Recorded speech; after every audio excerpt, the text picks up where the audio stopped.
এক সাহাবী বললেন, ইয়া রাসূলুল্লাহ, আমি বেশি আমল করব না, আমাকে অল্প কিছু আমল শেখায় দেন। রাসূল বলেন, কি করতে চাও বলো? 5 ওয়াক্ত নামাজ পড়বো, রমজান মাসে রোজা রাখবো, হালালকে হালাল জানবো, হারামকে হারাম জানবো। আদখুলুল জান্নাতা ইয়া রাসূলুল্লাহ, আমি কি জান্নাত পাবো নাকি?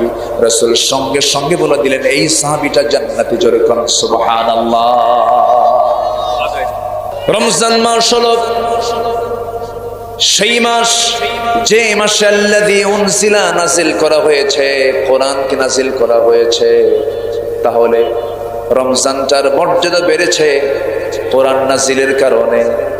আমরা মদিনায় যাই কেন? নবীর কবর থাকার কারণে। মক্কায় যাই কেন? আল্লাহর ঘর কাবা থাকার কারণে। কাবার জন্য মক্কার দাম বাড়লো, রাসূলের কবর থাকার জন্য মদিনার দাম বাড়লো। ও নামাজ থাকার কারণে